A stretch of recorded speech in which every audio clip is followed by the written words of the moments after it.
Buonasera dal TG Sicilia, le principali notizie di oggi. Schifani, vogliamo lavarci le mani. A Caltanissetta studenti e associazioni strada per protestare contro la crisi idrica con slogan e striscioni. In città l'acqua arriva ogni 6 giorni, ma in certe frazioni manca da mesi. Ancora aggressioni a medici e infermieri, allo Zen picchiati operatori del 118, al San Marco di Catania atti violenti nel pronto soccorso. Per la CISL serve più sicurezza e più personale, troppo esiguo per affrontare le emergenze del triage. A Ragusa i più grandi atleti nazionali del basket in carrozzina per la partita della vita, il progetto a favore delle persone con lesione al midollo spinale. La radio spegne 100 candeline, da Marconi all'era di internet tanto è cambiato, ma la radio resta sempre il mezzo più amato. Il calcio, tabù Barbera per il Palermo che cade in casa con la Salernitana, in rete per i campani l'ex Catania Teio e la vetta della Serie B si allontana. In C, Jimenez trascina il Catania che vince in rimonta a Caserta, 3-1 il finale. In rete anche Guglielmotti e Inglese, pareggi per Messina e Trapani.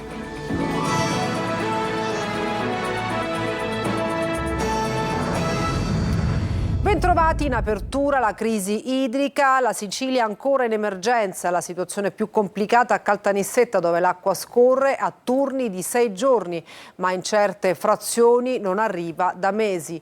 Oggi corteo di studenti e associazioni nel centro città. Orazio Longo. Siamo a Caltanissetta e siamo nel 2024 e ancora non possiamo considerare l'acqua un diritto. Schifani, vogliamo lavarci le mani. Gli studenti di Caltanissetta gridano e si rivolgono al presidente della regione mentre in corteo sfilano da Piazza della Repubblica in parata contro l'emergenza idrica. Un'emergenza che non è più purtroppo una novità. Né a Caltanissetta né in gran parte del resto della Sicilia dopo un'estate letteralmente a secco che ha scoperchiato i problemi atavici di gestione degli impianti e che ancora oggi costringe centinaia di migliaia di siciliani a turni e razionamenti.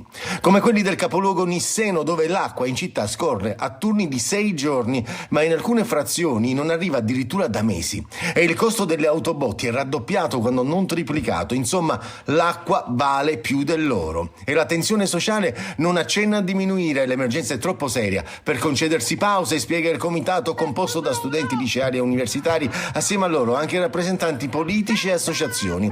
Il problema non è solo nei rubinetti, ma anche negli invasi, dove l'acqua è poca e torbida, i pesci sono in affanno. E con il vento di scirocco e il nuovo innalzamento delle temperature si rischia la moria della fauna, specchio di un disagio che tocca anche le altre province dell'isola. Palermo, dove da domani inizia il razionamento in alcuni quartieri, e nella piana di Catania, dove a soffrire sono anche i fichi d'India. E di siccità e delle misure messe in atto dal governo Meloni parla il ministro Musumeci a Brucoli per la convention di Fratelli d'Italia. Tra gli ospiti di questa giornata conclusiva il nuovo ministro della Cultura Alessandro Giuli. Luca Ciliberti. La partita dell'economia e dello sviluppo del futuro che si gioca sott'acqua e nello spazio e ancora la prevenzione e la protezione civile. I ministri Nello Musumeci e Alessandro Giuli chiudono la 3 giorni nazionale di Fratelli d'Italia a Brucoli per l'ex presidente della regione, un'occasione ovviamente per parlare di siccità e delle misure messe in atto dal governo Meloni per affrontare le emergenze climatiche. È un tema, se ci fate caso, nel dibattito politico che non appare ancora prioritario nonostante quello che accade ogni giorno. Credo che servano almeno 20 miliardi da utilizzare in 10 anni per cominciare a fare seria opera di prevenzione. Musumeci attacca l'ambientalismo di sinistra, troppo semplice mummificare l'ambiente e dire qui l'uomo non entra come vorrebbe Bonelli, dice, e la cementificazione selvaggia, poi ricorda la mancata politica di prevenzione compresa la legge regionale da lui stesso varata nel 2017 e mai applicata. Se penso agli oltre 150 miliardi spesi per il bonus, provo rabbia, perché avremmo davvero potuto con quella somma mettere in sicurezza il territorio nazionale. Per il Ministro della Cultura è la prima uscita pubblica e per lui subito la grana del Teatro Massimo di Palermo. non posso e non rientra nella mia titolarità dire se Betta rimarrà o meno sovrintendente, perché è una decisione corale che deve tener conto, e qui forse ci capiamo meglio, delle esigenze del luogo, cioè di Palermo. Non ci sono nomi che si calano dall'alto, non ci sono nomi che spuntano dal basso. Quello che posso dirvi è che a breve la questione verrà chiarita nel modo migliore e più soddisfacente per tutti. Una 3 giorni organizzata dai gruppi parlamentari di Senato e Camera di Fratelli d'Italia per la seconda volta in Sicilia. L'attenzione che ha questo governo nei confronti della Sicilia e del Sud è un'attenzione tangibile, solo chi ovviamente in malafede non lo evidenzia e non lo vuole raccontare, ma noi siamo orgogliosi di farlo per gli italiani, certamente no per avere un riconoscimento dalla sinistra che ha distrutto questo Paese. Un'altra aggressione, quella avvenuta a Palermo, allo Zen, a medici e infermieri del 118, che ripropone il tema della sicurezza per gli operatori sanitari. Francesco Triolo. Un fenomeno in costante e preoccupante crescita, quello delle aggressioni agli operatori sanitari. L'ultimo in ordine di tempo, quella avvenuta allo Zen di Palermo durante un intervento di soccorso dopo un incidente stradale nel quale sono rimaste ferite 3 persone quando sono stati aggrediti e picchiati medici ed infermieri del 118. Troppi per i parenti dei feriti, 7 minuti per l'intervento dell'ambulanza. Un'aggressione che ha scatenato diverse polemiche. L'Ordine dei Medici di Palermo chiede l'applicazione delle misure previste dal decreto legge in vigore dal 2 ottobre. Il direttore del 118 della centrale operativa di Palermo Trapani ed Agrigento, Fabio Genco, ha preannunciato una denuncia su quanto accaduto, chiedendo la convocazione di un tavolo in prefettura e che gli operatori vengano scortati dalle forze dell'ordine. Proponiamo che ci sia una maggiore sicurezza per i nostri operatori che giornalmente agiscono e vanno in alcune zone periferiche dove può capitare che ci siano di questi atti vandalici da parte di... Gli inquirenti stanno indagando per ricostruire l'accaduto e stanno procedendo all'acquisizione delle immagini delle telecamere dell'ambulanza e della zona. Quella di Palermo è soltanto l'ultima di una serie di aggressioni. A febbraio un medico dell'ospedale Cervello è stato picchiato con un tirapugni. A luglio è accaduto all'interno del pronto soccorso dell'ospedale Garibaldi di Catania a danno di una dottoressa. Ad agosto sono state 3 le aggressioni nel giro di pochi giorni in altrettanti ospedali siciliani. Interviene la CISL di Catania proprio sulle aggressioni nei pronto soccorso alla luce dell'ultimo episodio verificatosi al San Marco di Catania. Simona Mazzone. L'ultima aggressione in ordine di tempo al pronto soccorso del San Marco a Catania, dove padre e figlio si sono scagliati contro i medici rompendo anche una vetrata, perché l'attesa di cure al triage per la loro parente si stava dilungando eccessivamente.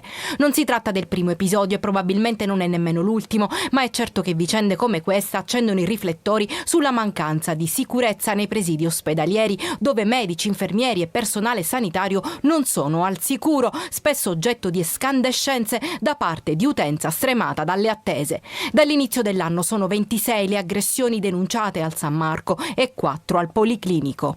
Le strutture si devono costituire parte civile quando accade ciò ed è per questo che abbiamo chiesto al prefetto e continuiamo a chiedere con estrema urgenza al prefetto di convocare il tavolo provinciale per la salute e sicurezza. Nel contempo emerge anche la questione delle liste di attesa, dei triage che lasciano per ore pazienti in pronto soccorso ad aspettare, ed è qui che si scatenano momenti di tensione fino ad arrivare in alcuni casi ad aggressioni, prima verbali poi fisiche. Alcune situazioni accadono per l'estenuante attesa di codici bianchi di 11-12 ore, purtroppo per l'esigua presenza di personale medico. La richiesta è quella di un presidio fisso delle forze dell'ordine in quegli ospedali come il San Marco, dove manca. La figura del vigilante non basta, perché il vigilante ha nel contratto soprattutto la tutela del bene e quindi non c'è una regola di ingaggio come lo potrebbe avere un rappresentante delle forze dell'ordine.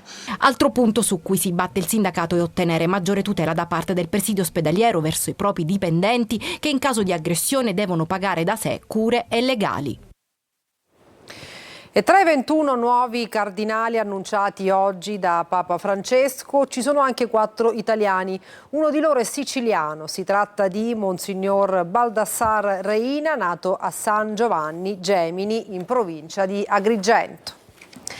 E Cambiamo argomento. A Ragusa i più grandi atleti nazionali del basket in carrozzina per la partita della vita. Il progetto a favore delle persone con lesione al midollo spinale. Veronica Barbarino.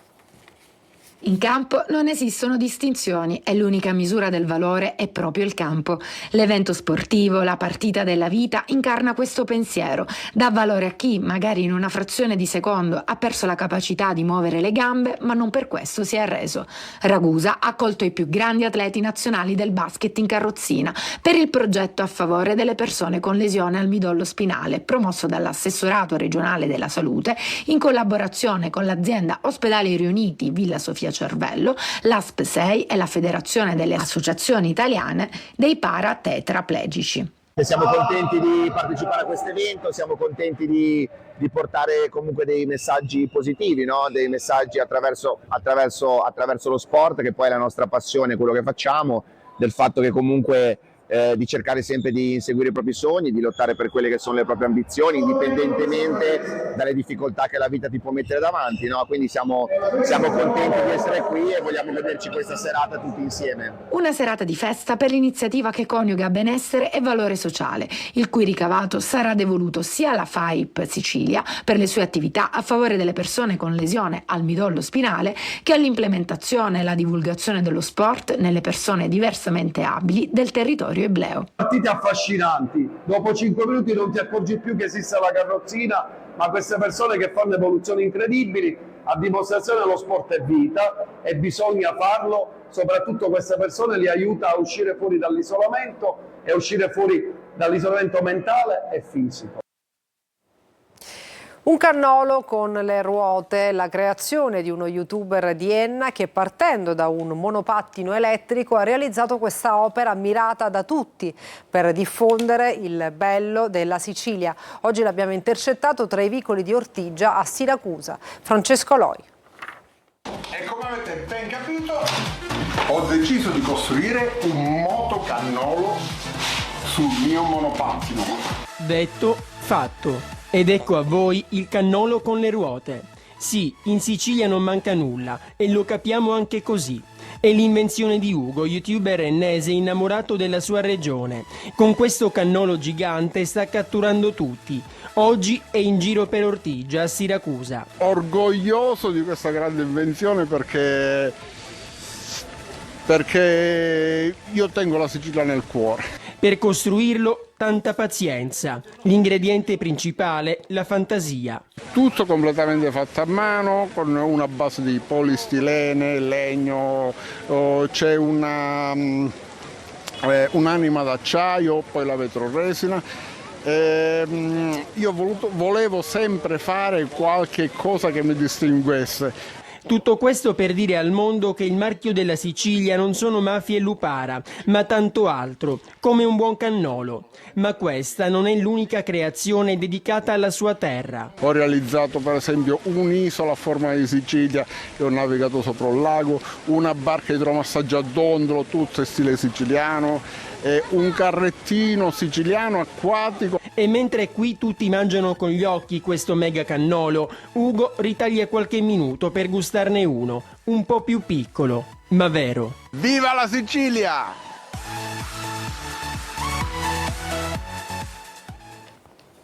I 100 anni della radio, da Marconi a internet, tanto è cambiato, ma la radio non va in pensione. Orazio Longo. Unione Radiofonica Italiana, 1RO, stazione di Roma. Concerto sinfonico inaugurale. Quartetto Opera 7 di Haydn. È così che inizia la radio in Italia il 6 ottobre del 1924 alle ore 21. Sono passati 100 anni in cui il primo mezzo di comunicazione di massa che vuole vederne la paternità, Guglielmo Marconi, ha scandito la vita degli uomini di tutto il mondo. Da Uri a Eyar a Rai, da Giovinezza a Bella Ciao, dai concerti che continuano tuttora a essere trasmessi, come quel primo quartetto di Haydn, ai momenti più bui come quelli dei messaggi cifrati durante le guerre mondiali. La resistenza attraverso Radio Londra. Parla Londra. Trasmettiamo alcuni messaggi speciali.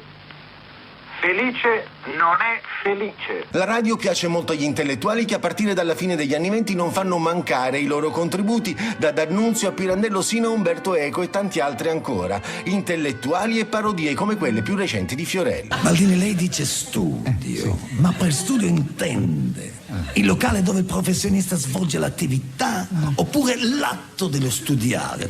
Con l'avvento della TV nel 1954 la radio entra progressivamente in crisi, poi arriva internet, sembra tutto finito, invece no, la radio ce la fa, con qualche acciacco, ma ce la fa. I giovani oggi la ascoltano sul telefono e nuovi termini hanno arricchito il nostro vocabolario come podcast. Ci siamo messi al passo, continuiamo a farlo e la radio rimane al nostro fianco. Amo la radio perché arriva dalla gente. E adesso una pausa, tra poco un'ampia pagina di sport, non mancate.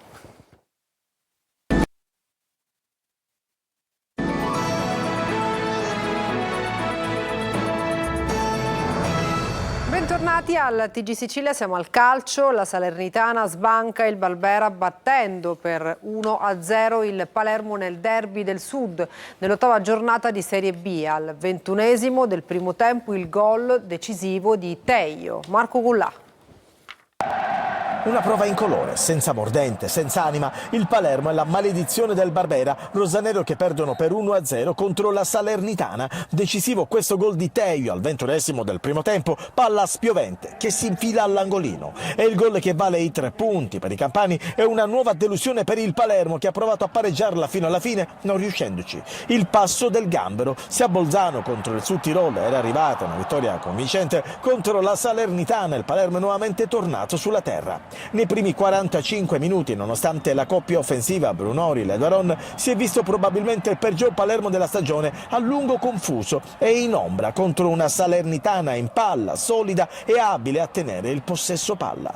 Dopo il vantaggio dei campani, il Palermo ha sfiorato il pareggio di occasioni con Segre poco preciso in entrambe le conclusioni in porta. Nella ripresa Dionisi ha provato a ridisegnare la squadra con alcuni cambi, mantenendo però gli equilibri tattici senza bilanciarla. Ne è nato un Palermo poco reattivo che ha solo fatto il gioco della Salernitana, molto abile nel palleggio. Regna la noia, Insigne ci ha provato in 2 occasioni ma senza essere preciso. Poi Ranocchia, la migliore occasione sui piedi di Di Francesco che però calcia sulle braccia del portiere della Salernitana Sepe. Alla fine risuonano i fischi, il Palermo prosegue la striscia negativa in casa in Serie B con l'ultima vittoria arrivata il 17 febbraio scorso contro il Como. Il Catania vince 3-1 in casa della Casertana. Dopo il vantaggio dei campani con Mancini, i rossazzurri pareggiano con Guglielmotti e vincono nella ripresa grazie alle reti di Jimenez e Inglese. Marco Carli. Entra Jimenez e indirizza il match. È lui l'uomo della partita del Pinto per un Catania che mette in tasca 3 punti importantissimi. Toscano sceglie la stessa squadra che ha sconfitto il Monopoli con l'unica eccezione di Stoppa al posto di D'Andrea. Partita dall'avvio spigoloso con tanti fischi arbitrali, poi la consueta sfortuna del Catania di questo periodo, si fa male Lunetta, guaio muscolare. L'esterno deve lasciare spazio subito a Ierardi con Anastasio che si sposta a centrocampo. Poi va in vantaggio la Casertana. Altro lancio lungo che sorprende la difesa del Catania in questa fase del campionato, questa volta addirittura da parte del portiere. Mancini supera tutti, si presenta davanti ad Adamonis e lo batte per l'1-0. Il Catania reagisce allo schiaffo subito e Carpani, saggi riflessi di Zanellati, ottima la risposta del portiere della Casertana. Ma l'estremo difensore dei campani non può nulla al 27esimo quando il Catania esprime il meglio del potenziale della squadra di Toscano. Da un esterno all'altro, Anastasio crossa da sinistra, la palla spiove dalla parte opposta dove la raccoglie Guglielmotti che scarica una gran conclusione sotto la traversa. È 1-1. Toscano in avvio di ripresa lancia nella mischia Inglese Raimo al posto di Montalto e Guglielmotti. È la Casertana a rendersi pericolosa per prima. Azione insistita dei padroni di casa che comincia da una ripartenza. Il pallone arriva poi sui piedi di Damian, la sua conclusione trova la respinta di Adamonis. La partita resta bloccata e spezzettata e allora Toscano decide di dare spazio anche ad Andrea che rileva Stoppa e in seguito a Jimenez che prende il posto di Luperini. Proprio l'ex Atalanta diventa decisivo. Tutto parte ancora da un'incursione a sinistra di Anastasio. Il cross attraversa tutto lo specchio sul pallone ci arriva proprio Jiménez che mette dentro 2-1 per i rossazzurri, nono marcatore diverso nella stagione etnea. L'impatto sulla partita del numero 10 è devastante, proprio lui approfitta di una bella azione di Gherardi e da destra fa partire un traversone rasoterra preciso su cui Inglese è lestissimo a mettere dentro il 3-1 finale. Una gara cominciata malissimo con un infortunio e un gol subito, finisce in gloria, un bel segnale per il campionato e per il futuro. Ascoltiamo adesso l'allenatore dei rossazzurri Toscano al termine della partita. Sentiamolo. È una squadra dell'esperienza e della qualità che abbiamo noi, soprattutto nel reparto difensivo. Si poteva evitare di prendere un gol del genere, però forse è stato il gol che ci ha fatto svegliare. Abbiamo iniziato ad alzare il ritmo, abbiamo creato 3-4 situazioni sia nel primo tempo, poi il secondo tempo dal punto di vista fisico la squadra è uscita fuori in maniera prepotente. Ci abbiamo messo anche qualità nel gioco, soprattutto nel reparto avanzato dove Jiménez, Pippo e Roberto hanno fatto cose importanti. Il merito va ai ragazzi che hanno interpretato la gara, sono rimasti dentro la gara per tutta la partita, l'hanno voluta vincere. Questa è una squadra che ha qualità, sia nei ricambi, nell'organico c'ha qualità. La squadra è cresciuta anche dal punto di vista fisico, sta crescendo settimana dopo settimana, deve crescere dal punto di vista mentale, perché non bisogna aspettare di prendere lo schiaffo per alzare il ritmo. Noi siamo una squadra che deve giocare a ritmi alti, quando giochi a ritmi bassi qualsiasi squadra può metterti in difficoltà, quando alzi i ritmi esce fuori la tua qualità e oggi l'abbiamo fatto per gran parte della partita. Pareggio senza reti per il Messina che al Franco Scogli ha fermato la corsa del Benevento capolista. Sergio Colosi.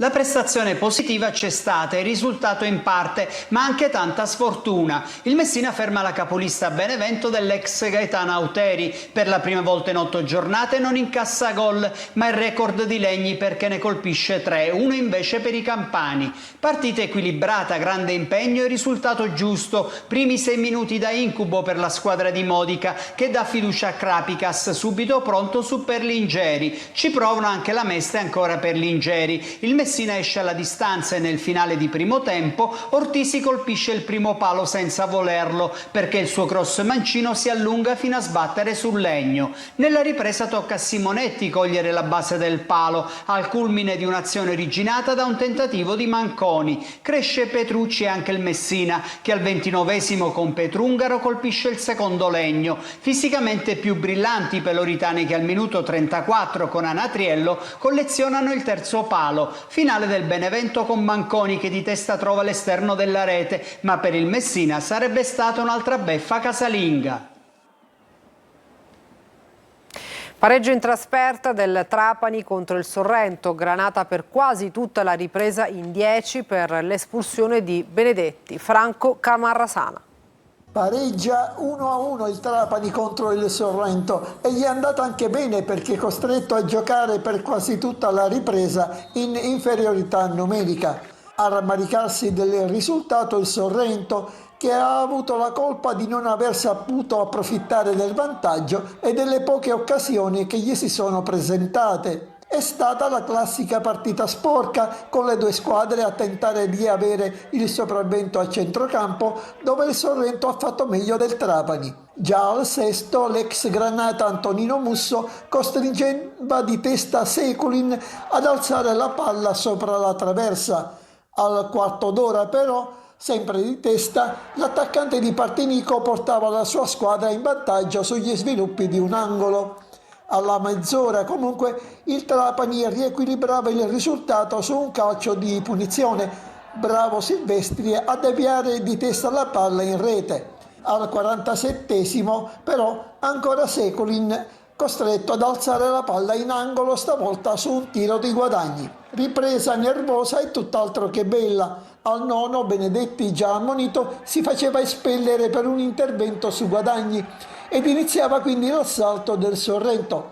Tanti pericoli per il Trapani che rischiava grosso al 20esimo su un tiro di Fusco parato da Seculin ed al 25esimo su una conclusione di Colagiuri che sfiorava l'incrocio. Calci d'angolo 10-6 per il Sorrento ed è quanto dire. punto che vale oro per il Trapani. E per questa edizione è tutto, grazie per averci seguito e buona serata.